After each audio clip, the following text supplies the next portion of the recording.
रात के अंधेरे में हर तरफ खामोशी थी। टीटू पुराने कब्रिस्तान के पास से गुजरा। अचानक एक सरगोशी गूंजी, मदद करो, मैं फंस गया हूं। टीटू रुक गया। कौन है? मगर जवाब सिर्फ हवा ने दिया। कमरे में वापस आकर भी वो आवाज गूंजती रही। खिड़की से धुंध में देखकर बोला, शायद वहम था। मगर फिर वही आवाज, मदद करो। दिल तेज धड़कने लगा। रात को टीटू ने ख्वाब में देखा, वो कब्र खोद रहा है। जमीन से सुनहरी रोशनी निकल रही है। आवाज आई, टीटू। वो चूक कर जाग उठा। ये ख्वाब था या इशारा? अगली शाम वो दोबारा कब्रिस्तान पहुंचा। दरवाजा चिरचिरा उठा। कौन है वहां? जवाब आया, प्लीज मदद करो।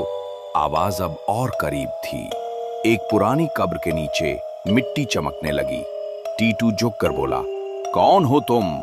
जमीन के अंदर से सांस जैसी आवाज आई। चिराग लरज उठा। जमीन अचानक हिली, रोशनी फूटी। टीटू ने आंखें ढांप ली। साया हिल रहा था। अल्लाह करे देर ना हो गई हो। मिट्टी हटी तो सामने थी एक नन्ही बिल्ली, कमजोर मगर सांस लेती हुई। टीटू ने उसे उठाया। चेहरे पर खौफ की जगह नरमी आ गई। बिल्ली को सीने से लगाकर वो चल पड़ा। चिराग की रोशनी धुंध में रास्ता बनाती गई। कहीं दूर एक घर का मध्यम दिया जल रहा था। घर में एक बूढ़ी औरत लेटी थी। बिल्ली उसके पास दौड़ी। औरत ने आंखें खोली। मेरा मेनू वापस आ गया। टीटू के चेहरे पर सुकून था, मगर दिल में सवाल, आखिर एक नन्ही जान कब्र में कैसे पहुंची? जानने के लिए सब्सक्राइब करें बेबी कहानी, ताकि पार्ट 2 मिस ना हो जाए।